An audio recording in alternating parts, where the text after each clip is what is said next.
સ્વચ્છ વડોદરા સુંદર વડોદરા, પરંતુ આજે અમે વડોદરા શહેર મહાનગરપાલિકાના મ્યુનિસિપલ કમિશનર સાહેબ, મેયર સાહેબ, ચેરમેન સાહેબનું ધ્યાન દોરવાનો એક અમારો નાનકડો પ્રયાસ છે।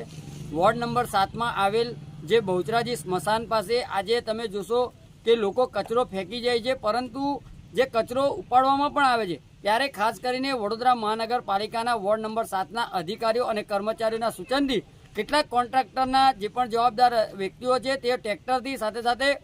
ડમ્પરથી અહીંયા આગળ કચરો ઠાલવી રહ્યા છે અને ત્યારબાદ ફરીથી અધિકારીઓના સૂચન બાદ આ જગ્યા ઉપરથી કચરો ડમ્પર દ્વારા જે તે લેન્ડફિલ સાઇટ પર લઈ જવામાં આવે છે। એટલે કહેવાનો મતલબ કે વડોદરા શહેરના નાગરિકોના વેરાના ટેક્સના વેરાના રૂપિયા આ ખોટી દિશામાં વપરાતા હોય તેમ લાગી રહ્યું છે। એટલે વડોદરા શહેર આજે સુરત, અમદાવાદ, રાજકોટ અને તમામ શહેરોથી આજે વડોદરાના સ્વચ્છતા પાછળના ક્રમાંકે આવી રહ્યું છે। એનું મુખ્ય કારણ એક જ છે કે આવા અધિકારીઓ કંઈક ને કંઈક કોન્ટ્રાક્ટરોને ફાયદો કરવા માટે આ એક મસ્ત મોટું ષડયંત્ર કરી રહ્યા છે। ત્યારે હું આપણા ન્યૂઝના માધ્યમથી અપીલ કરું છું કે આવા વોર્ડ નંબર 7ના જે પણ અધિકારીઓ છે તેઓને તાત્કાલિક ધોરણે સસ્પેન્ડ કરવા જોઈએ અને તેઓની સામે શિક્ષાત્મક પગલાં લેવા જોઈએ। કારણ કે વડોદરા શહેરના એક સામાન્ય વ્યક્તિ જો કચરાની